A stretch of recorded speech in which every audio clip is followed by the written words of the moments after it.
It's 8:30 Eastern Time, the only time zone that hasn't broken their New Year's resolution already. And that means it's time for C2C Live, brought to you by CampusToCanton.com. On an informal version of tonight's show, we're going to cover some of the biggest transfer portal landing spots, and we're going to predict the final 3 games of the college football season. All that and more right after the stinger.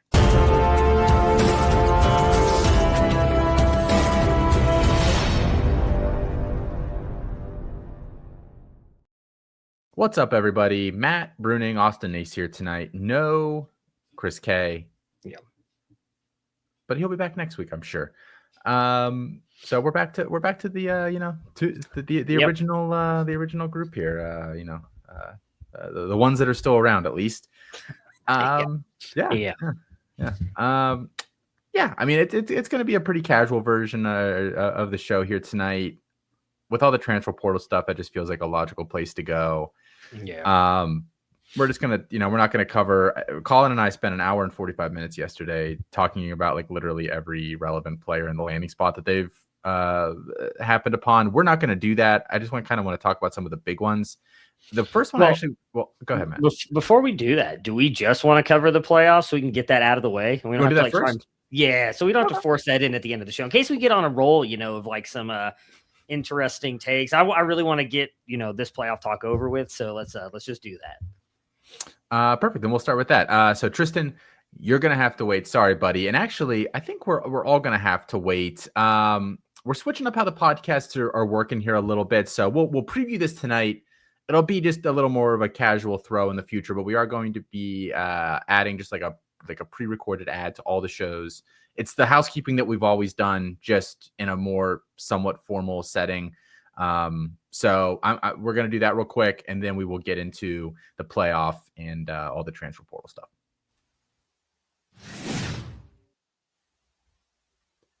Hey guys, Austin here to talk for a brief moment about Home Field Apparel, the best place to snag clothing for all my favorite schools and teams. Whether it's tees, sweatshirts, hats, joggers, or pretty much anything in between, Home Field Apparel has retro designs with a modern twist to satisfy fans from Ohio State to Drexel to Colorado School of the Mines. Plus, it's some of the comfiest clothing that I own.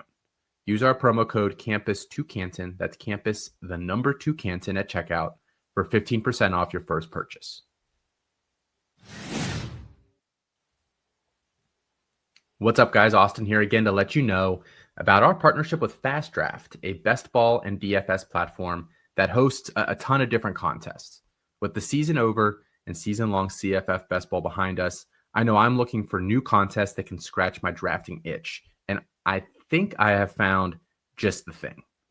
Fast Draft has a rookie-only contest called Origins.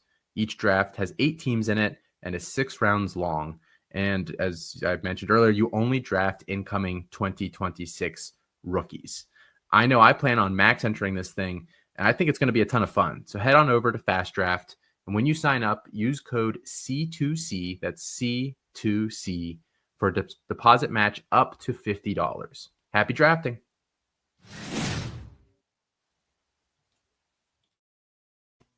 See, that was painless, and Matt disappeared while that was happening. So I guess I'll set the table, and maybe he'll be back in time. He had all that time. The perks of doing shows live. Yeah, I mean, we've got 3 games left here in the college football season. I think I'm just going to add him here. When he comes back, he comes back. I'm curious to hear what Matt has to say about this. I have a hard time picking against Indiana at the moment. They're just rolling. They do obviously have the tougher matchup this weekend against Oregon. Oh, there you are, Matt. I was just saying, I don't know. Can you pick against Indiana at this point? I know they have Oregon. It's hard to, as everyone has mentioned, like it is hard to beat the same team twice, especially like a good team. And I think Oregon is a good team, and I think they have gotten healthier than they were earlier in the season. But this Indiana team is just a freaking wagon. It is. And I mean, Indiana has been, I think at this point, you have to say the best team in college football. I know a lot of people had it as Ohio State, but they beat Ohio State. And I felt like for the most part of that Big Ten championship game were the better team.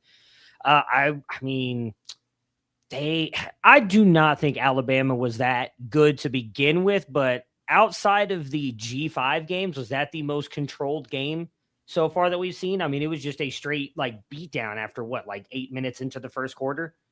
Honestly, I thought the Indiana game and the Oregon games were both just like in control basically the entire time. Like I know that wasn't a blowout on the Oregon game, but that game was it was within a score or 13 or whatever for so long that you're like, maybe something fluky happens here and Texas Tech is still in the game. But I don't know, watching it never really felt very close. Yeah. Like Baron Morton, like they were not scared of Baron Morton at all. You could just tell.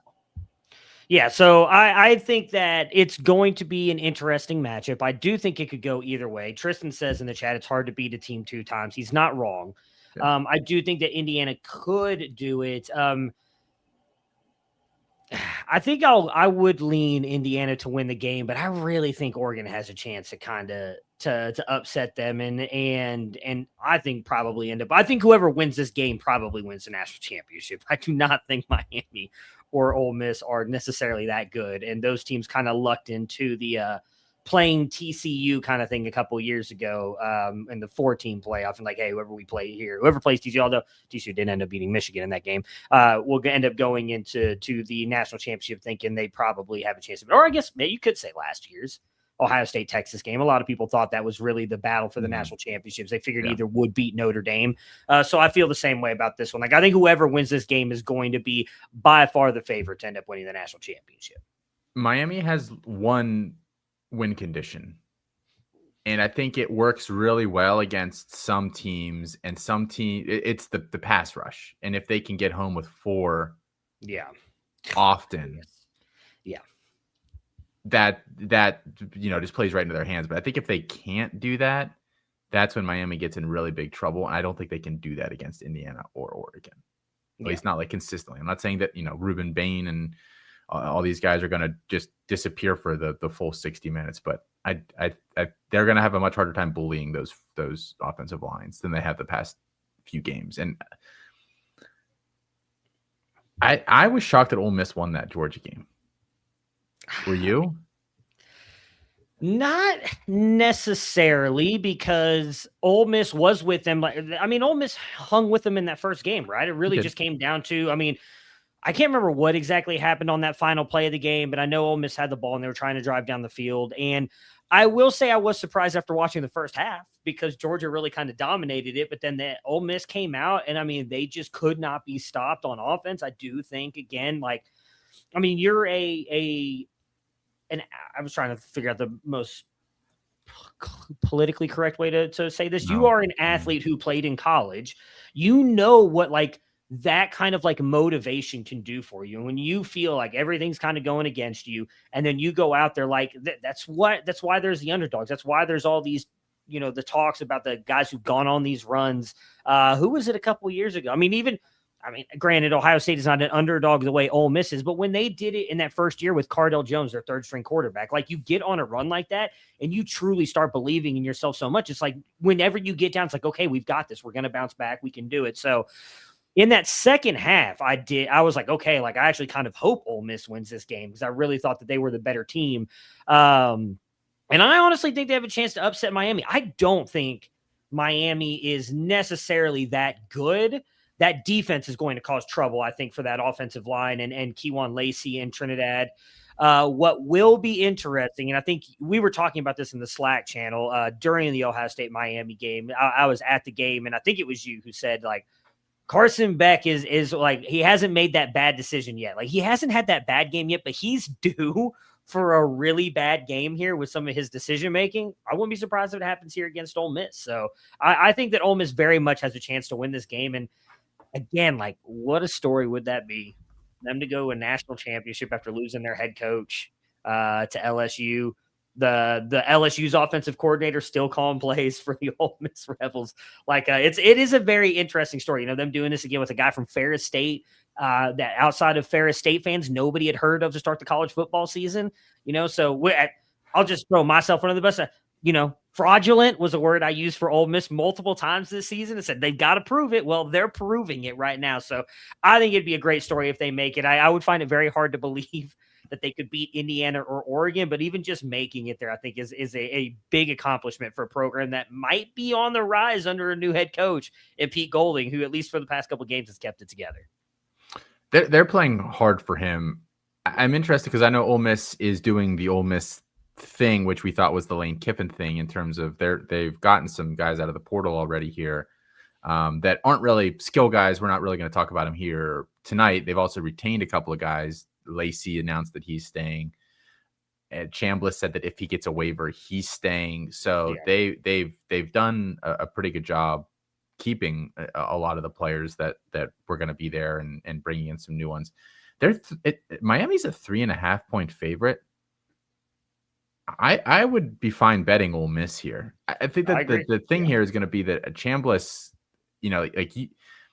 moving Chambliss off the spot ain't no thing for Ole Miss or for him. He's fine running around. I mean, and we kind of saw that with Marcel Reed in that first matchup with Miami too. Not that A&M moved the ball terribly well, but it did give Miami some issues at times. So I think that's going to be a major part of this game. Is just I don't think Ole Miss's offensive line is amazing, but Chambliss is mobile enough that it probably doesn't really matter too much. I think Ole Miss probably wins this outright. That plus 140 on the money line at DraftKings. I'd be fine betting that. I agree. I mean, look, this is not a shot at Miami because I think they were the better team against Texas A&M, which I was not expecting. And I do think overall they were the better team against Ohio State. Like I was at the game. Even toward the end of the fourth quarter when Ohio State had a chance to drive down the field, I did not feel great about it because that defense, again, Ohio State adjusted probably right around halftime, right after halftime to the way that defense was coming at him. And then they just started getting at Sayin again. But that's the biggest thing is when Sayin was able to actually get out of the pocket a little bit and avoid the rush, the plays were there. They were getting yards against that Miami defense. We just saw Trinidad pull the, whatever you want to call it, the Patrick Mahomes, the Caleb Williams against that Georgia defense last week. There was that one play where he ran around for 30 yards. It looked like the old NCAA games or the old Madden games where you're running all the way back to your end zone to get him to chase you, and then you're throwing it to the wide open wide receiver. It was a great play. And I don't know that he'll be able to do it to that extent against Miami because I actually do think Miami's defensive line is a tad bit better than Georgia's. But again, I think just with the playmaker you have in Trinidad, he gives Ole Miss that ability. And I think the rest of that defense will not be as strong. I think, again, if those guys are getting home to the quarterback, that Miami defense is really good. But if Trinidad's able to extend those plays, I think Ole Miss has a chance to beat them. So Indiana's 3.5 point favorites against Oregon. These are both 3.5 point spreads right now. Yeah. What would you pick in that? I'm going to take Oregon. I'm going to do it. They win or they just cover? I'll take them outright. I think the Ducks pull it off. I'm rooting for Dan Lanning. I think, I love Cignetti. Maybe next year with Josh Hoover and Nick Marsh, he ends up winning a national championship. I'm going with the Ducks this year. And then that would leave Oregon Ole Miss in the championship game for you. And DraftKings has that line right now at 4.5 for tilted toward Oregon. Yeah, I'd take Oregon. You would? Yeah. I think it'd be a close game. I think it'd be a fun game, but I think I'd take Oregon. I mean, if you're going with the point, I think Oregon would win by touchdowns. I'd still take Oregon. You can run on Ole Miss. Yeah. I think. And I think Oregon would just run on Ole Miss. I think that'd be the game total 54.5. I would feel pretty good betting the under on that. Yeah. I think it would just be a control the clock type game if I had to guess. So who are you taking? I assume Indiana, Ole Miss. I think Indiana. I think Ole Miss probably.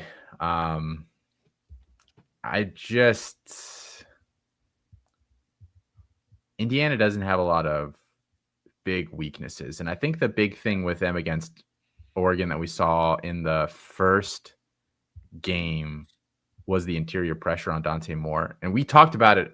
I don't know if I was on this. I did too many shows, man. I don't know what show it was on. Was it on College Fantasy Tonight?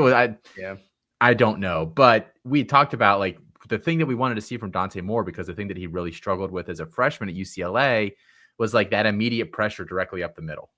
Yeah. He just does not compute when that happens. He just kind of shuts down and either, just throws the ball up into danger or just, takes an ugly sack. And he didn't really see that in any other game this year except for that Indiana game. And he was not good in that Indiana game, generally speaking. And I think that's going to potentially be the issue for Oregon. I think if you're Oregon, I'm moving him around out of the pocket a lot. It cuts the field in half. So be it. I don't think Indiana's DBs are like so good that I'm afraid of cutting off half the field if I have to slow down that pass rush a little bit.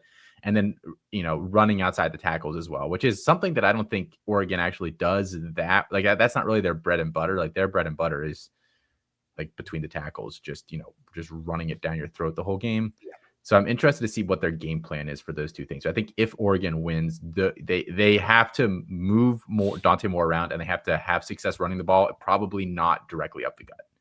That is because I think they'll slow Indiana down okay. I think like so. They had that. Indiana only scored at like 23 points in the last game because they had a pick 6. Yeah. Did Oregon have to pick 6? No, it might have been Oregon that had to pick 6 because it was 30-20 the first game. Yeah, it was 30. Yes, 30-20 was the first game. Oregon or Indiana moved the ball okay, especially in the second half, but I didn't think it was like long belabored drives. That's just really tough to do that again.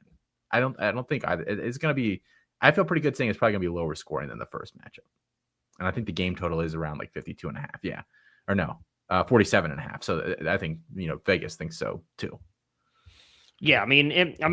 Fernando Mendoza was 20 for 31, 15 yards, 1 touchdown interception. So again, not nearly the guy that we've seen most of the season. I think he even put up better stats than that in the fairly similar to the Ohio State game. And I think, again, Tristan said it, as I said earlier in the chat, it's hard to beat a team twice. And I think it's hard to beat a coach like Dan Lanning twice. Like, I think now he saw all that. He's been able to watch them more and more throughout the season. Dan Lanning, I think, again, not only is arguably one of the best coaches in college football, one of the best defensive coaches in football. So you've given him kind of even more ammunition to kind of look at. I think that they'll be ready to go. I think it's going to be I actually think both of these games have a chance to be really good.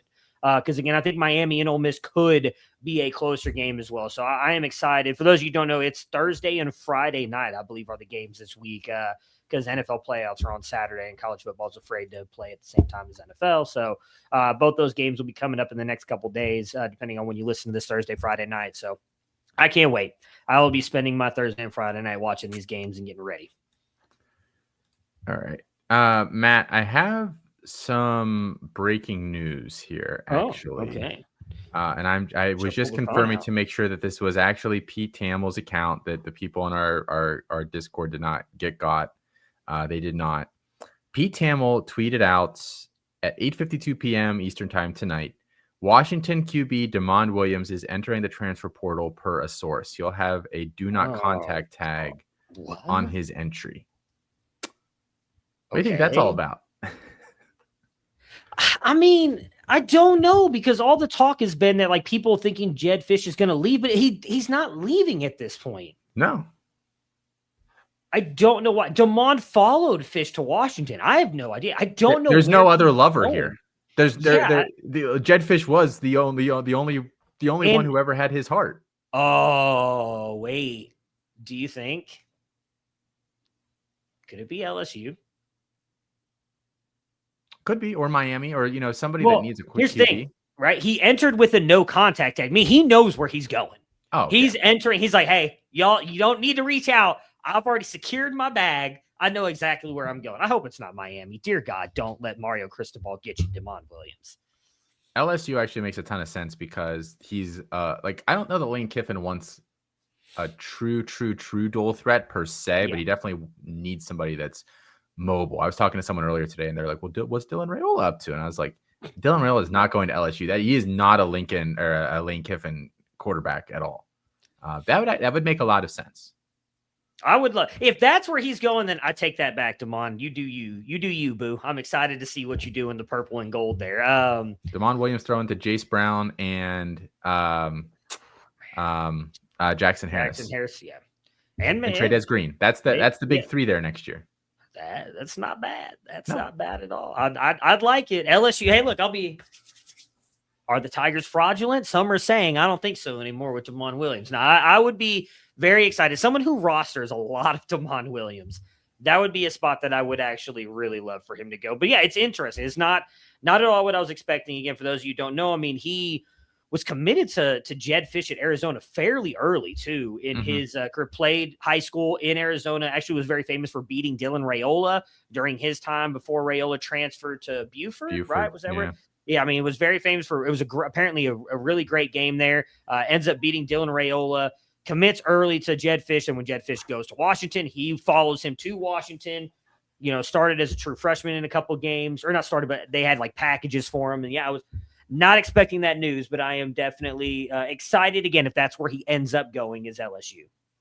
Yeah, I think that makes the most sense of the places that have an obvious need at QB. And this is why I said, like, people were like, well, the QBs are going to go quick here. I think there's going to be the second wave that are either guys like Damon Williams or then somebody that maybe gets now jumped at their current school, maybe an heir apparent guy. Like, let's say Ty Simpson enters the portal and that dominoes somebody else, then Keelan Russell. Like there's dominoes, I think, that in terms of waves. I think this, as we've talked about, I think probably going to be the best QB portal that we'll have in a while. I think that's a big part of it. What's the top school left right now that needs a quarterback? LSU. If Damon goes to LSU. If Damon goes to LSU, so I mean, Ole Miss if Chambliss doesn't get a waiver, but I don't know how quickly they're going to know that. Yeah. Well, I'm thinking more of like, because I looked, we talked about this pre-show because he hadn't been on there. Sam Levitt is not only listed as the top quarterback, he's the top player in 24/7 Sports transfer portal rankings. LSU is kind of where I was expecting him to go. Like he just seemed like the perfect Lane Kiffin fit. Now, again, we shouldn't. We're guessing. Yeah. I don't want all this all of a sudden like Damon Williams LSU talk, but like I'd be very curious to see. I just don't know where else makes sense for Damon. He's not going to Nebraska. He's not going. Nebraska's unless gotten their guy, probably Anthony Calandria. I don't know how much money they have left. Calandria was allegedly asking for like 2.5. I don't know. You're going to get more than that. I mean, the only other place would be interesting for him to go. Technically, Oregon, if they think Dante. That's what I was going to say. If he knows more is going to the NFL, that would be a very sexy spot. Because I don't think Levitt would go there based on the not recruit. Well, maybe he wouldn't care. He doesn't care now. I know he kind of held the not recruiting thing against Jonathan Smith. So maybe not at Oregon. Oh, Dan Lanning was there. They didn't recruit him when Lanning. I know, was but there. Different OC. Maybe. Yeah, that's fair. We're probably 2 OCs removed, right? Because I think Dillingham was probably there when he. Yeah, I think at least during his recruiting process. Yeah, would have been the guy there. So apparently it doesn't really matter too much. The only other schools that I think they have a QB, but like, okay, Texas A&M. Oh yeah, Marcel Reed got as far as he can go this year. I don't disagree. Oh God, if Levitt went to the Aggies, but I'm pretty sure he's already re-signed a new deal. But apparently, Damon Williams had re-signed a new deal 4 days ago, so that apparently means nothing. But like that's a school that like I could see them binning their QB and wanting another one. And the other one, well, if Simpson leaves Alabama, but I just think if Oklahoma's not looking into other options there, it's serious malpractice. Because I think the rest of that team, we were talking about it yesterday a little bit, they're nibbling around the edges of the portal right now, like offensively speaking. I don't really think that any of the guys that they're bringing in are going to be difference makers, and it wouldn't even shock me if they're guys that like barely really see the field next year. Yeah, but I don't know. I don't really think wide receiver per se was Oklahoma's problem this year.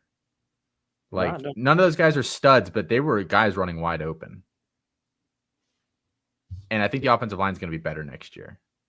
I think it's an ascending offensive line. If you're Oklahoma, it's negligent to not be at least thinking about it, unless you just really like Bo Bentley and you're like, we'll eat one more year of John Mateer and then we're going to shift to Bo Bentley. But I don't know that you can be like that. Yeah. I don't think Bo Bentley's like that level of a guy out of high school that you could rely on that at this point. He's their 2026 recruit for people who don't know.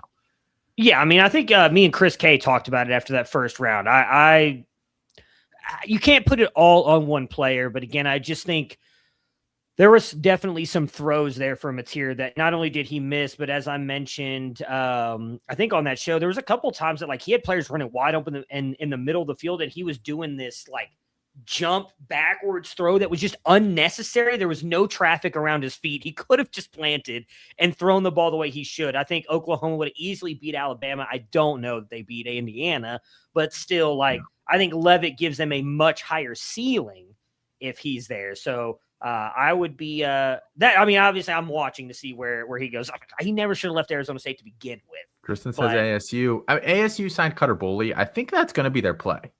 Yeah, I don't hate it. We talked about it on Campus Life. I already got my thoughts out there. Obviously, if there are people that watch this show that don't listen to that, I can just give the TLDR. But what do you think of Boley to ASU? I don't mind it. I mean, I think you said it on Campus Live, and I don't disagree with you. I think he played about as good as you could have expected him to. He was not a guy that we necessarily thought was I'll say it this way. Like when I watched him for the freshman supplemental guide and everything, I don't remember who wrote him up. Did he make our guide? I don't think he did. None of us liked him at all. Yeah, he was not a guy that if he was to have started at Kentucky this year, which he did, I would have expected anything out of, and he exceeded expectations. He was very good. And I think him going to Dillingham is a great thing for him too. I mean, again, it's for those who may not remember, when Sam Leavitt left Michigan State to go to Arizona State with Kenny Dillingham, like a lot of people thought that was a horrible spot for him to go. Like everybody was like, why is he going to Dillingham and like Arizona State? And look at what he was able to do for Sam Leavitt. Now, again, we were very high on Sam Leavitt. We were much higher than the services. We had him as like a top 12, maybe top 10. I can't remember. He was our top QB after the Big Five. So he was QB 6, I'm pretty sure, in the class. So, I mean, we had him as a top 10 guy. I know he was not that. I mean, I think all the services had him as like a 3-star. We were very high on Sam Leavitt. And he went there and it worked out again. I think Dillingham is arguably, I guess you can't say one of the more underrated offensive play callers in college football because all these like top jobs were coming after him. So I think college football schools know that his offensive mind. I don't think he's talked about widely, maybe by casual fans or however you want to put it. So I think Boley is going to be good. For me, it's going to be the wide receiver position. I think that's the part that really kind of hurt Leavitt this year. Like if Tyson wasn't there and the offensive line was just so bad, like he just had no help around him. And I think that's kind of what kind of caused some of Leavitt's demise there with the Sun Devils.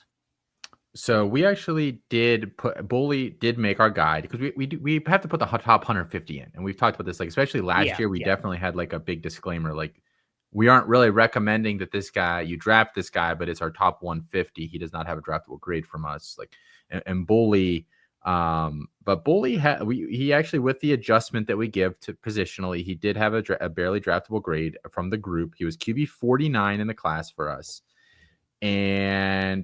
But he had like an athleticism score out of high school, 80th percentile, but the max velocity was 49 miles per hour. Now, maybe we have a slightly better one for him now. I don't think he's like better. I don't think he has a bad arm. No, I would say it's probably close to average, 53. We have him at 51 right now. Okay, so yeah, that's fair. Some of the guys that we have him comp to athletically, Connor Cook, Garrett Gilbert, like that actually feels pretty good, like in terms of what he can be. Connor Cook was a very good college QB all overall. Was he like a difference maker? No. Is Cutter Boley a difference maker? I don't really think so. But I think it's just in Kenny Dillingham we trust type deal. At some point you just got to say like whatever. I'll wait till this guy messes up before I start doubting him too much here. And they did go get Amarian Miller and oh yeah, that's right, they did. They got somebody else too. Braden Vines Bright, who I think is a perfectly fine, wide receiver 2, wide receiver 3 option. So if Miller's healthy, that offense probably doesn't really skip too much of a beat this year. I did see that Udo left or entered the portal. I don't know who their running back's going to be. There'll still be some work to do there, but they've made chicken salad out of like perceived, chicken excrement over the past couple years. Like nobody was high on Ray Leak Brown anymore. Yeah. I don't think Udo was real. I know some of the people here liked him. I would just say I was not really one of them. Yeah. but like they'll find somebody that's a little probably under the radar that I think would be perfectly fine there. So I don't think that offense is really going to skip too much of a beat. Yeah, I mean, I think the major thing is going to be their offensive line and what that looks like. But I want to ask you about a player. We'll go to the school that Cutter Boley left in Kentucky. They land Kenny Minchey, originally commits to Nebraska, flips, now is going to Kentucky, correct? I mean, he was a guy that we liked. I don't think we had him top 10 in the quarterback class, but he was a guy that we liked. But if I remember correctly, he got injured in his senior year. Nothing serious, but I think that kind of hurt him a little bit, maybe caused him to fall a little bit behind there at Notre Dame, because I did expect him to kind of step up and be the guy at some point. Was it Pitt too? Pitt was where he originally committed, right? He was originally committed to Pitt. Pitt has actually done a really good job of evaluating these QBs that are like between 15th and 35th. I can't remember what his name is. I just recently watched him for the guide too. I have a pretty good grade on. Yeah, Corey Daly. Yeah. I have a pretty decent grade on him too. That obviously they have Heisman Heinschel recently too. So yeah, they have done a pretty good job for the past couple of years in these quarterbacks. They have two guys this year that I think are good. Not to like totally branch this off, but they have Daly, who's like a top 20-ish guy. He was a late riser for the services, which was kind of what happened with Minchey too, and then obviously the injury at the end. But they also have what's his name, Angelo Renda, who's out of I think Southlake. Oh, really? Southlake Carroll in Texas? He was Southlake's quarterback. He's small. He's not really a pro guy. But he's like real scrappy, pretty good arm, mobile enough to be dangerous. Like he's like G5 Baker essentially. Nice. Could probably do a job at Pitt after a couple years if he had to. Pitt's actually done like a pretty interesting job of pulling some of these guys and evaluating QB position over the past couple years. Weirdly, it's not really what you think of them as, but no. We don't know what Minchey is yet. I think you can lump Minchey and Keinholz and both of those moves together as like really similar situations. They were the same class out of high school, right? Yeah. Stuck behind a guy, went through a battle this offseason, was allegedly close the whole offseason. How real was that? I don't think anybody really knows except for the coaches themselves. And now going to a place where we have such limited, basically no real actual film on them. Yeah. To a place that like they're presumably probably the favorite to start. I don't know. I mean, I'm sure it's going to be a battle between Latif and Minchey at Nebraska. Or sorry, no, because he flipped to Kentucky. And there was no competition there really. Yeah. And then likewise for Keinholz at Louisville, there's really no. Maybe your guy Briggs Cherry can push him here as a true freshman. I don't know that he'd push him as a true freshman, but what's Keinholz have, like 1 year? He's got to have at least two because he had a red shirt. Oh, did he red shirt? He had to have. He hasn't played four. There's been multiple years where he hasn't played 4 games. I'm sure he's got a red shirt in there somewhere. I mean, I don't know why he thought he would have at any point. I'm sure they both have 2 years left. I mean, he played in. Yeah, I think the only year he probably was the year he played in the bowl game. And the bowl game doesn't count anymore, right?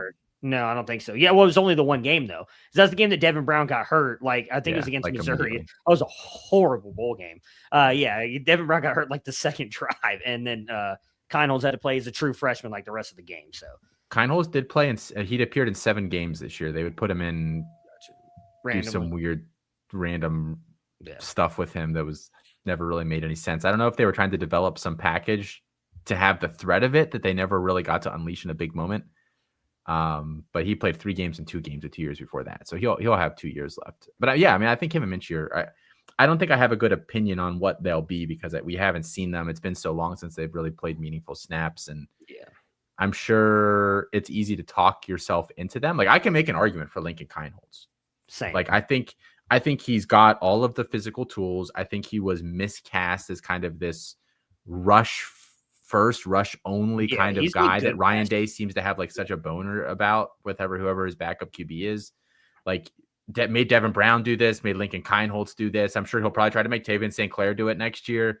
Like he puts these backups into these positions that make absolutely no sense. So we don't. I think going to a place both in Kentucky and Louisville with coaches who are known for kind of getting the most out of QBs. I think it wouldn't shock me if either of those guys were awesome. Do I think they'll be awesome for fantasy? It might be year too early if either of them are good. But obviously, I think you probably have to buy them cheaper if they're floating around out there this year. I'm sure they're rostered in some spots. I'm sure people were buying Kenny Minchey last year, just being like, 14th round throwaway. If he gets the job, then it's cool. Same with Keinholz. I mean, if I had to lean one or the other, I think I would lean a little bit more Keinholz again because of his rushing upside. And I mean, I do think Braum will be able to get the best out of him. The difference with, I trust Stein there at Kentucky. He has been very good for Oregon. And even before that at UTSA, I think my biggest concern with that is Minchey is not the typical quarterback that he's had. Like all of his guys, even going back to UTSA, have all had like some rushing ability. Like Minchey can run, but it's not like he's not a rusher. His rushing ability was completely overstated in that QB battle last year. And I'll give you three guesses why. I'll give you three guesses why Minchey was painted as the runner and CJ Carr was I don't want to say it, but I think I know why. Yeah. So he's not the typical kind of quarterback, at least that we've seen Stein have success with from his time at UTSA. And again, even at Oregon, I guess Dante Moore is probably closer to Kenny Minchey, actually. And I think Kenny Minchey is probably comparable. Maybe I'm trying to remember what he was in high school. I could have swore Minchey could run a little bit in high school. Moore never really did. But I guess I could be wrong because Moore's had a good season. It hasn't been like quite as good as like the Dylan Gabriel, Bo Nix seasons, but Dante Moore has been very good. So I guess I could be wrong there. I would still lean a little bit more toward Keinholz, but I think it's a great landing spot for both of them. For two guys that, again, were probably written off for dead before the transfer portal. So, and I just assumed Keinholz was going to stay one more year at Ohio State. That's what I just assumed was going to happen at this point. Burn the boats. yeah, why not? What do you think of the all the North Texas guys following Eric Morris? Did you see that coming? Yeah, I thought so. Okay. It just made sense. The one that I actually hate all this for right now is Caleb Hawkins, because they brought in like two other running backs in the portal, haven't they? Well, one of them was his backup last year, IDE Gotcha. or whatever, or at least has been his backup in the past, right? I'm pretty sure he was originally at North Texas. He might have been at James Madison last year or something. The other guy that they brought in wasn't he like fairly good as well? Oklahoma State? I think so. I could have swore that I looked at the wrong tweet. I could have swore they brought in another running back that was like actually somewhat. They shed Rodney Fields. I know that he left. He's at Kansas State now. Let's see. I have it right here. Running backs in the portal for them. Ayo Adi. I'm sorry if I'm saying that wrong. Ayo. Caleb Hawkins. That's it. Oh, okay. Man, I must have just seen the wrong team. I mean, I just saw the orange and assumed it was Oklahoma State as I was scrolling through transfer stuff. But I mean, I think it makes sense for all of them. Going to the Big 12, I mean, what you would say in the past, probably Texas Tech and Utah are by far the best defenses in the Big 12. I don't know what Utah's. Oh, yeah, I guess BYU's was pretty good. Yeah. I don't know what Utah's defense will look like with Whittingham there. I don't know if that still be a priority for them. Their DC becomes the head coach. I don't expect that much of a difference. But I really don't see Texas Tech or BYU falling off at all. But I still think that offense, even if it doesn't succeed quite as well against those two, even if you want to put Utah in there, I think overall it's still going to be very good. I think that they're going to be able to do a lot of the same stuff. I mean, Mestemaker had an incredible season last year. Wyatt Young was quiet to start the season, but then really kind of came on toward the end. He was really good. Probably, I think it was like the last 6 games or so. He was really good for them. And I think you mentioned, on Mestemaker, kind of his stats you thought were a little bit lower because of how dominant Caleb Hawkins was. And yet, again, Wyatt Young was still really good, even though as dominant as Caleb Hawkins was. So I think all those guys will be able to come in there and do the same thing. I mean, I know it's a different coaching staff and everything, different play system, but little helmet scouting here. I mean, if you go back to Gundy's time, there was a decent, probably 4 or 5 years. He was putting running back production on the college field. Like, none of those guys ever translated to the NFL. You know, Chuba Hubbard, Justice Hill. There's another one in there that I'm not thinking of that Warren has been pretty decent. Warren, he's been good, probably the best one out of all the, like, who Hubbard I think's actually been decent at times was for the Panthers. I honestly don't know if he still plays for the Panthers, but like during that time, like, he was really good with the running backs, and obviously those guys also got some receiving work. Now, again, completely different coaching staff and everything else, but like, we've seen those kind of running backs succeed in the Big 12 and at that school. Like, I think Hawkins following his coach is a slam dunk for him. I think all three of those guys are going to have phenomenal. Maybe what did Messmaker throw for, like 4,500 yards this year? Maybe he doesn't do that. Yeah. But like, maybe I still think he probably throws for 4,000. So like, I still think he has a good year. I think, again, with Hawkins, his ability to, in the receiving and rushing game, I think he will still be fine. I don't know if he dominates the way he did last year. I mean, he was by far the number one running back on the board. And I think we talked about it last week with Chris K. I looked it up because, again, quarterbacks typically score the most in all fantasy formats. He'd have been like the number 8 quarterback. He scored so many points. Like, it was ridiculous. I think it's hard to replicate that, but I still think he ends up being really good.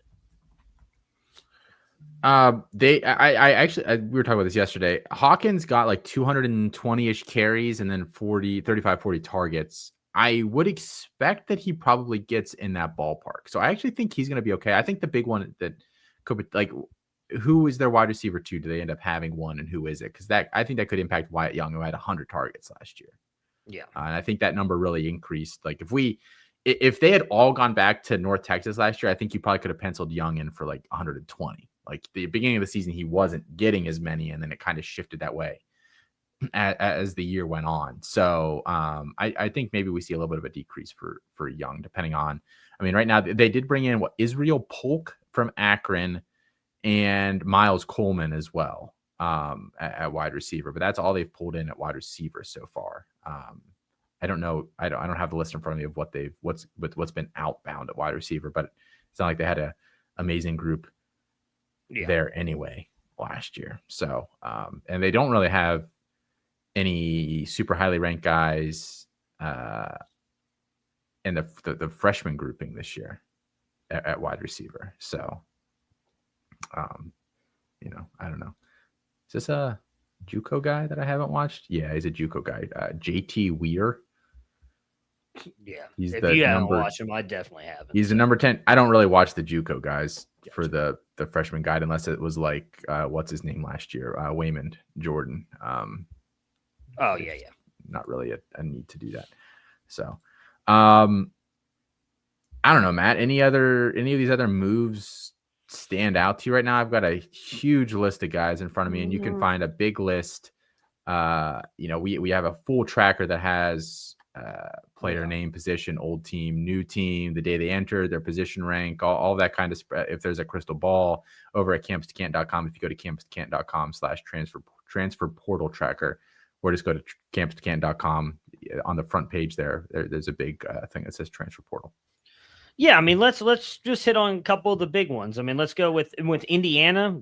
They look like they're reloading Josh Hoover and Nick Marsh. I mean, I think, again, they possibly could be national champions. And then I find it hard to say, I'll say this, but Nick Marsh is better than any of the wide receivers they have on their roster. I understand Elijah Surratt's been really, really good for the Hoosiers. I think Nick Marsh, from a talent perspective, is much better than Surratt. He's like the souped up version, right? Like, if Surratt was like athletic and good, he would be Nick Marsh, essentially. Yeah. So they're getting a massive upgrade there. And then I honestly think, and I think you said this on Campus Live today on today's show, like, he may not, like, from an NFL perspective, be better than Mendoza, but like, I think just from like an overall skill set perspective, Josh Hoover's better than Fernando Mendoza. So like, I think he's not like markedly worse. Yeah. So like, I mean, both those guys going to Indiana is Cignetti turning Indiana into a powerhouse. I think, if you're a fan of a Big Ten school, you got to be a little worried right now. Hoover feels like a guy that people are sleeping on a little bit. I think he was hurt this year. Yeah. I think it was pretty obvious. I mean, he got dinged up in like the third or fourth game, and then the interceptions went up. Like, just how the offense was functioning as a whole completely changed.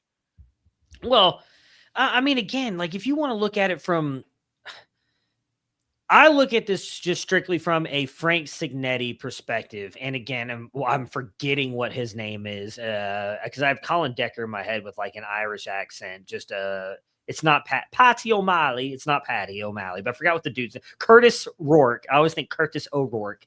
I was like, Rourke. I don't even know where you're going with this. I don't know. It's probably not a good thing I constantly have Colin just speaking an Irish accent in my head. That's weird. I think you need to talk to somebody about that. I do every Friday. It's not helping. Colin, I need you to help me out here, buddy. Curtis Rourke, who, fine, you can say he was like a good college quarterback. Josh Hoover is immensely more talented than Curtis Rourke. And look what he did at Indiana. Like, I'm sorry. I'm going to bet on Frank Signetti here to get the best out of Josh Hoover. I think we get an even better version of Josh Hoover than we saw a couple years ago at TCU. I mean, you want to talk Hollywood Smothers to Alabama? I think it's interesting. I'm not as bullish on this as you and Colin seem to be on. I'm not that, like, I don't think he's the guy there. I don't know that they, based on what the talent distribution is on that roster, that they will have a quote unquote guy. Okay. It feels a lot more likely to me. Like we were joking about it. Like when do we first hear the, do you remember the last undersized running back who transferred to Alabama from the ACC who, was on one of the also ran programs and look what he did. You ever heard of Jahmyr Gibbs? I'm just waiting. I'm just waiting for the first one of those that we get. They're not in the same ballpark. Yeah. I don't think there's really any comparison at all. This is a team that didn't run the ball well this year. I don't know I don't think they're going to be equipped to do it well next year. Like they have a decent offensive line. Yeah. Like they did not run block well, but I think that's more of like a coaching scheme issue and like some of like Caden Proctor's overrated. There's some of that stuff too, but I like generally speaking, like that line was not trash. They couldn't run worth the damn. I don't know that it's going to be magically better next year because you tossed Hollywood Smothers in there. I think we're going to get a little Smothers, a little Crowell, maybe a little Daniel Hill, but I did say I think this maybe potentially makes Daniel Hill obsolete because they used Hill as like a safety blanket, but he was like a safety blanket that there was no upside on that safety blanket. It was, we'll dump it to him and he'll get 6 yards. That's the maximum he can do because he's 242 pounds in the open field and he moves like it. It could potentially make him a little obsolete. And maybe we get a little more Deere, a little more Crowell, a little more Smothers. That's kind of like my initial inclination when I heard that, and it hasn't really changed that much since over the past 24 hours. Yeah. Okay. Yeah. I mean, I think he'll catch passes. I bet he catches 30 to 35 passes next year. That's probably fair. Yeah, I think Crowell is going to end up kind of dominating that backfield. I just think he's an incredible. Is he your number one in this class? For Xavier Crowell, for those of you who don't know what we're talking about, he's a true freshman. People were banning this about, and it probably is correct. Like he probably is he's probably the highest rated running back in like amongst the fantasy community since Bijan out of high school. You could have maybe, I know some people really, really liked Singleton, and we did too, but we didn't quite have him as high as we have Crowell. And Singleton wasn't our number one guy in the class either, for what it's worth. Not that I feel that much better about Jaden Blue, who was, but that class didn't work out as anticipated at all. That it did not. What? I'm trying to think of who I was just thinking of. What are your thoughts on Colton Joseph to Wisconsin? I don't really have any. I feel like he overshot here, but maybe I'm wrong.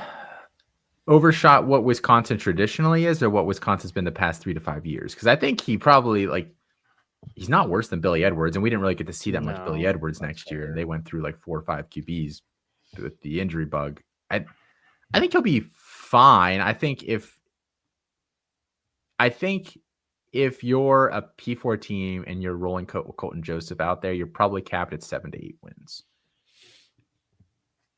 I guess that's fair. Oh, look, somebody popped in here 25 minutes late to the discussion to talk about Damon Williams to the portal. A really good looking fella. We speculated LSU, Mr. Sharp. For anybody who's listening on audio, it says breaking news: Damon Williams to the portal. Yeah. So somebody just commented. Somebody, Felix Sharp. Speaking of quarterbacks, who I think might be a lot of fun that just transferred. Haas Haney pairing up with Jim Moore at Colorado I love State. it. So do I. I think that might be one not a lot of people are talking about. I roster a fair amount of Haas Haney. I'm kind of excited about it. I think that's a very interesting landing spot. I think he's better than that competition. We saw what Jim Mora did with, I forgot, is it Joe Fagana or is it Joey Fagana? I don't want to get it wrong there. Joseph, let's just, let's go by his good Christian name, whatever his mother would do, sought to call him. We'll just go Mr. Fagano. Mr. Fagano, who had a great year this year. But you have to do this every time you talk about it. So you get the. But yeah, I love that landing spot. I think that's one that's going to get kind of buried from on the fantasy side of things, at least early on. I think I don't know how many C2C leagues I'd assume you can still trade right now. People aren't paying that close attention. That'd be a guy I would actually go trade for. I think there could be a lot of fun, especially if he's healthy. I don't think he'll get as beat up as playing in Big 12 competition. He's obviously a little bit of smaller size. He's a guy that we really love too in his class. So yeah, Haas Haney to Colorado State's a fun one. I think that's really, really good. Yeah, I mean, Fagano was really, really good last year. I don't think he finished as a top 10 QB, I'm pretty sure. I think he finished top 5. He might have, yeah. He was really, really good. And it's funny because we were talking earlier about, we don't know what Kindholz is. We don't know what Minchey is. Yeah. We don't even really know what Haney is. We got that one game last year. Yeah. Did he even make it? Did he make it a full game and then got hurt almost immediately in the second game? I think it was about halftime, but it wasn't much into the second game because I started him that second, and then he was just out with the leg injury. It might have been even before halftime. But it was not much of a second game. So we didn't I don't even think we really know what Haas Haney. We know what his skill set is, but I don't think we know. What he is yet. So I think that's he is mystery box with a lot of upside against, like you said, a level of competition that I don't think is great. I'm a little surprised. Dan Mullen apparently at UNLV is looking at Jackson Arnold. I'm a little surprised he didn't reach out to Haney at all because they are Haney is basically just the not effed up version of Jackson Arnold. Jackson Arnold wishes he was Haas Haney in terms of I think Jackson Arnold wishes he was I think Haas Haney's a better athlete, better rusher than Jackson Arnold. He is, but I think in terms of how they've been deployed and what they probably are at this juncture, you would probably use them similarly, and that's kind of what Dan Mullen does with his QB. I'm shocked that he with how much Anthony Calandria is such a YOLO guy, and that's kind of seems what Haney is. I'm shocked that there was never any that he went to a different Mountain West school, because I would think the UNLV probably has a little bit more money sitting around than Colorado State. I would think. Now maybe in Colorado State with the Mora hiring promised some, but Dan Mullen is a proven established guy that's probably quote unquote too good for UNLV, so I'm sure they've pledged him cash. I don't know. Yeah, I mean, and he's proven it with quarterbacks that are really good rushing players who can, because I think Haney can pass. He's not a great passer. He's, I think, fairly accurate, but not a strong arm, if I'm remembering correctly. No, his arm's decent. Was it? I thought it was 51, 52, which is just below average. It's not bad. Maybe I'm wrong on that, but if I remember correctly, so toward the end of his high school career, he was completing upper 60% of his throws too. He was not bad. So I think he's a good one. But you mentioned, do you know who Haney's athletic comparisons are? Oh, who? It's good ones, isn't it? It's a really funny group. So our tool displays the top 6. You'll know 5 of the names if you're a college football fan here. Number 1 is Russell Wilson. It's a 93% match. Garrett Green is number 2. Former WVU QB. Trace McSorley is number 3, former Penn State QB. John Reese Plumlee is number 4, formerly of Ole Miss and UCF. A Dayton guy is number 5. But then Johnny Manziel is number 6. Oh, that's sexy. That's sexy right there. That's the sphere of player he is, and you can obviously see what the gamut of these guys are. I don't think we think that he's Russell Wilson at this point. But we probably think he's, or even Johnny Manziel, but we probably think he's better than Garrett Green too. Yeah. And even Garrett Green was like very productive in his last like year or two there in college. Like I think that is certainly a possibility for a guy like Haney. Yeah. Well, you set me up perfectly here because I was going to try and transition with the Mountain West into the Mountaineers. But since you mentioned Garrett Green, I love Michael Hawkins Jr. to West Virginia. I think that is the perfect fit for his skill talent. They got nobody in that room right now to compete with him. And I think they landed my boy Cam Cook too, didn't they? Yeah, they did today. Oh, yeah. We're going to have a little rivalry all season long. I think I got to become a WVU fan, Austin. Cam Cook and Michael Hawkins Jr. You're dead to me. WV's back. We're back, baby. I'm just a fan of college football, but I love it. Take me home. Hey, that's the Manchester United song too. To the play. Yeah, that's right. Yeah, I love it. I think it's a great song. I don't know that it's going to be. I mean, he's been so good with running backs too, though, right? Like, I mean, he's like Rich Rod. Yeah. So I mean, but they brought someone else in too, didn't they? Wasn't just Cam Cook? Matt, here's the thing about West Virginia's offseason. I tweeted this out earlier. I don't know that they actually know what they're doing because they now have like 9 running backs rostered who have played like that are either like pretty solid recruits or like have played in college places. Like they're not like just guys that like they walked onto the team. They bring in 3 true freshman QBs. They bring back Scotty Fox Jr. and they also bring in like just in terms of sheer like allocation of NIL money and scholarships.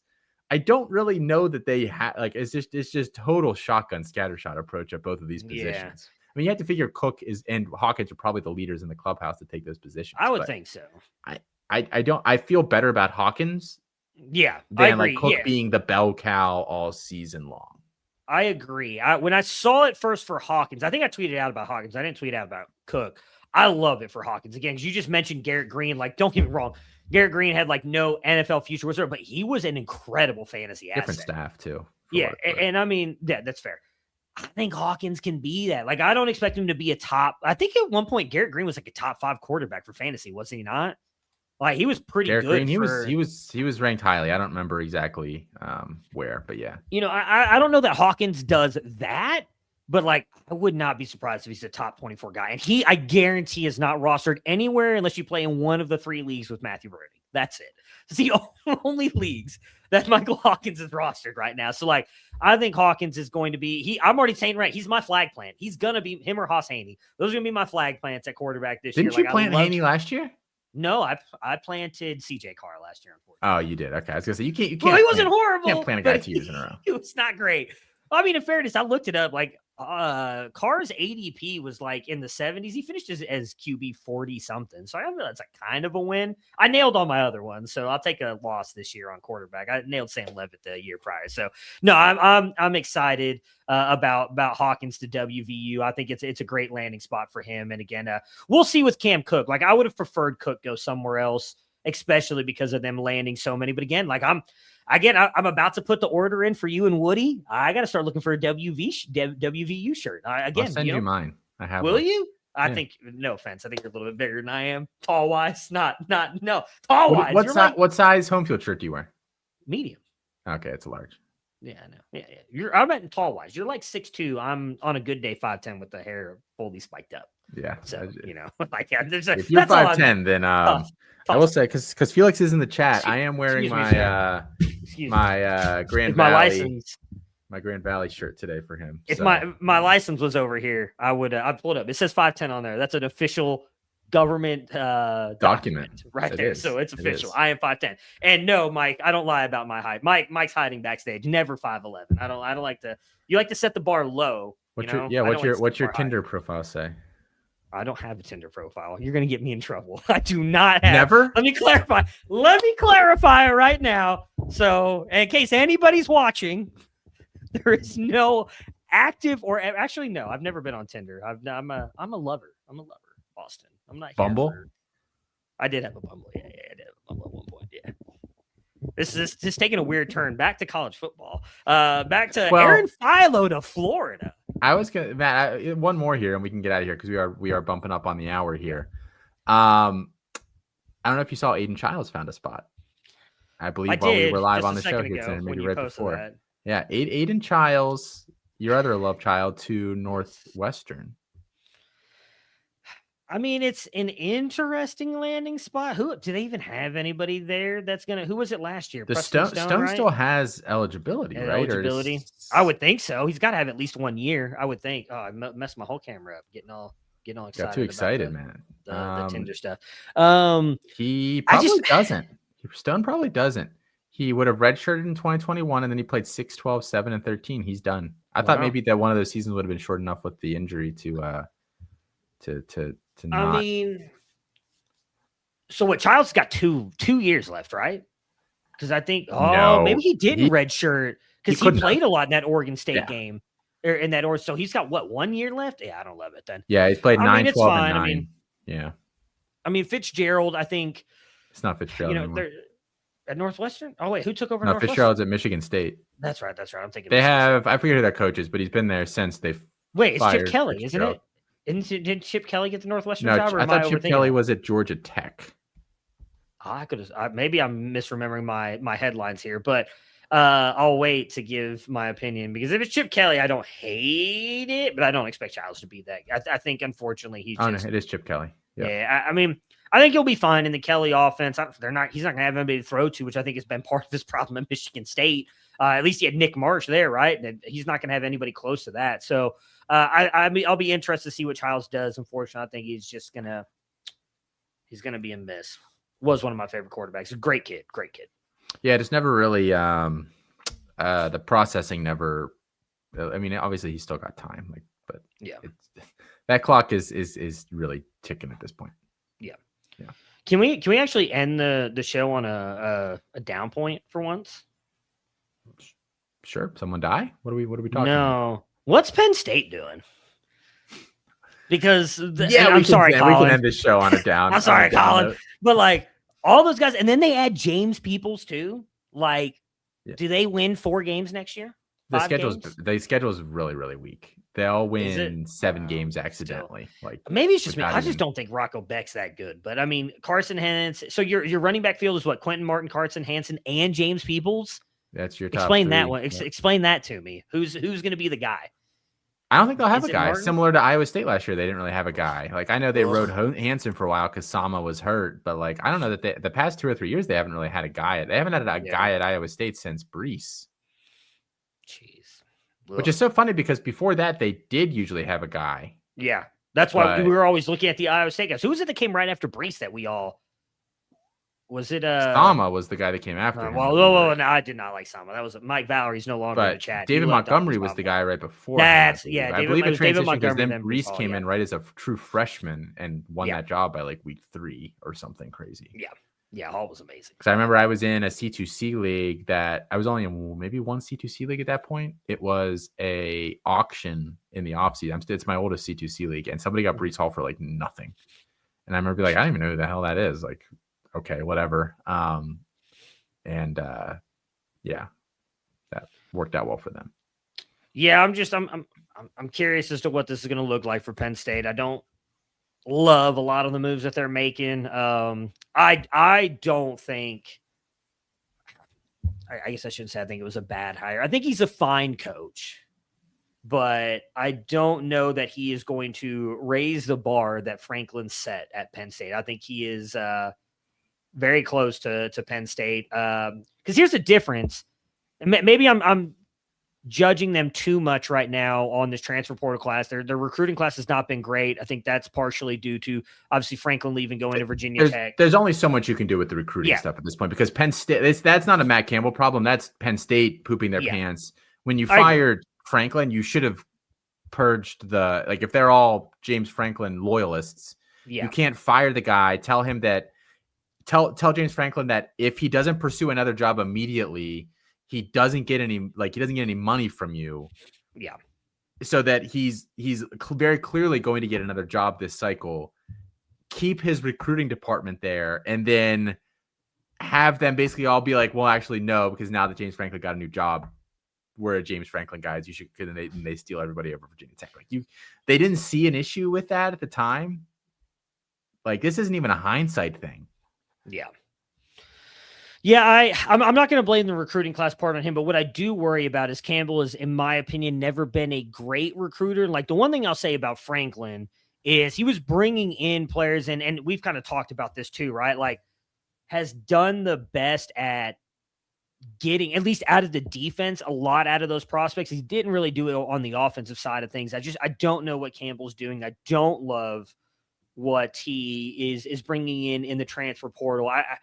Even with an easy schedule, I would find it hard to think Penn State's going to be, they're not competing next year. Again, maybe I'm just being too rough on Beck and all these guys, but like, I just don't think this is going to be a good team whatsoever. And yes, Jacob. Okay. Yeah. Jacob we think Damon Williams at LSU would be a great fit. We talked a little bit about it at the beginning of the show. I would love it. Austin would love it.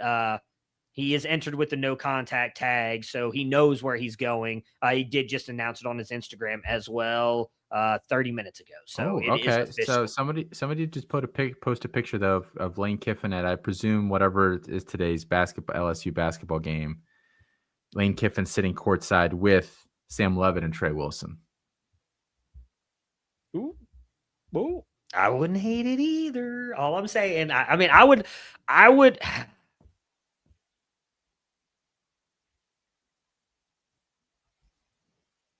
You muted yourself. I don't know how you manage that. Yanked the cord out. And with the glasses, Matt, you look very much like a boomer. Like, I don't know what's wrong with my computer. Do I turn it off? Do I turn it on? We back?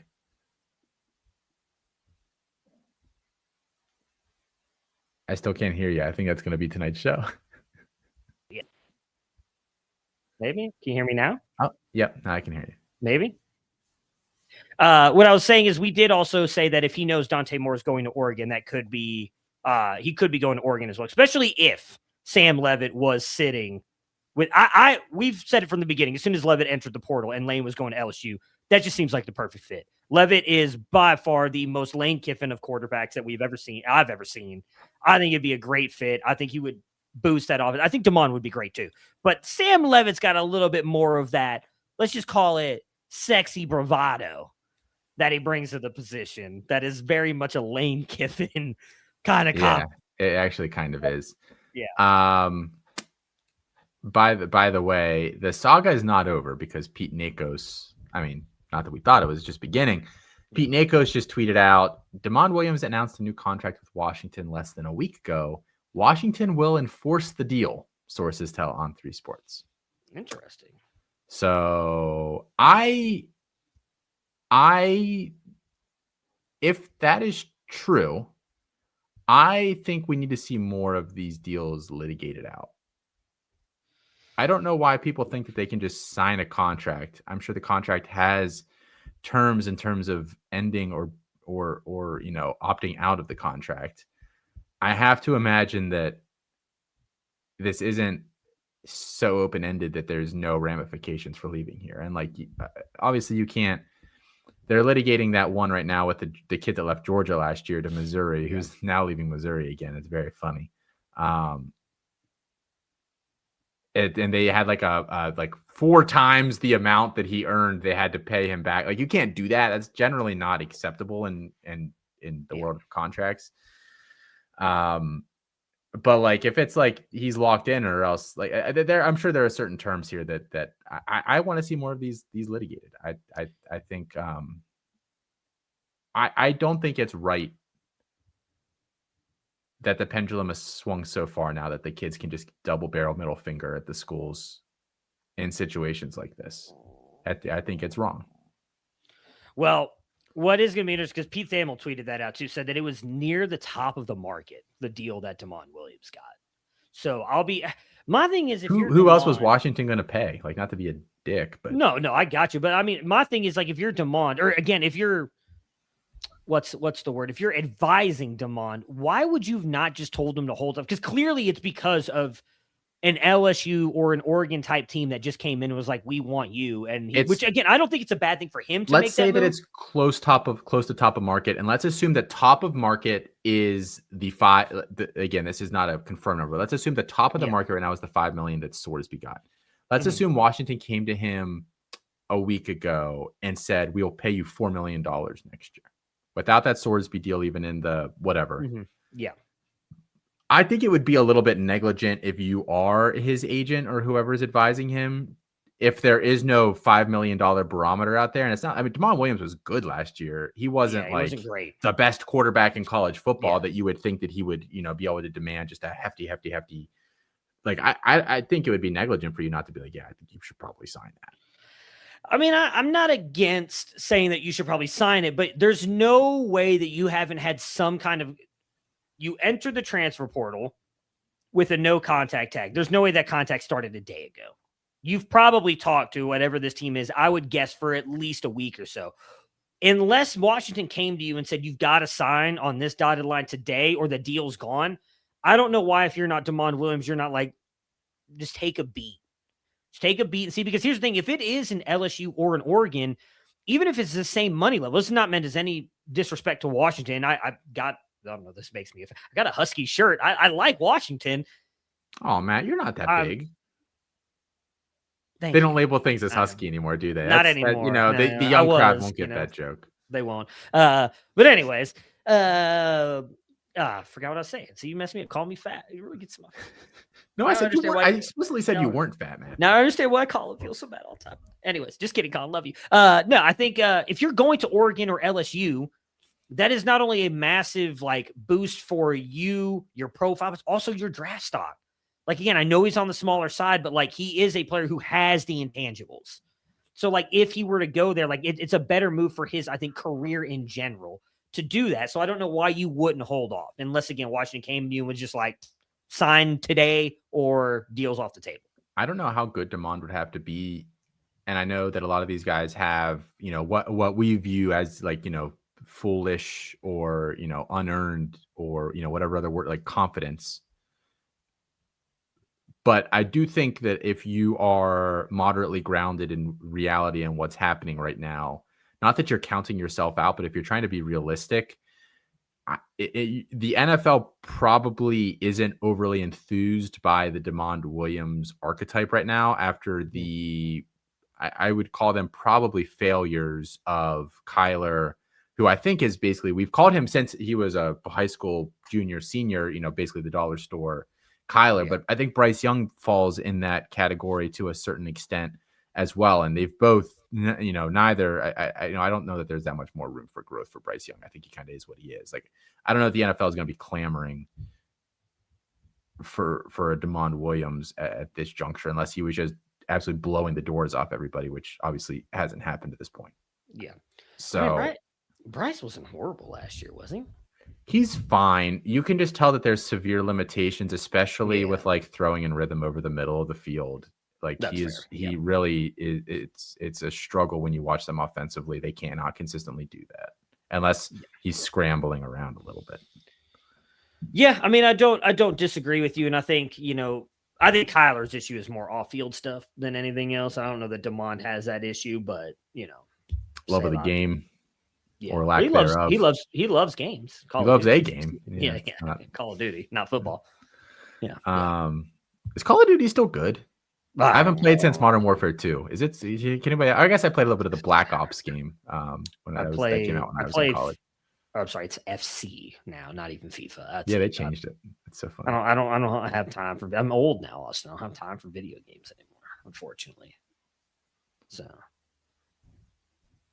How's your ankle, by the way, or foot, or whatever you? It's good. It's good. Yeah. Knee's good. I've been doing conditioning twice a week right now. It bothered me a little bit in the last set of conditioning, so doing. We'll see. Season starts up about a month and a half. No more playing goalkeeper. We finally got a full-time goalkeeper, so your boy's gonna be out in the field scoring goals and getting assists. I got the most assists last season, even playing goalkeeper for a whole half.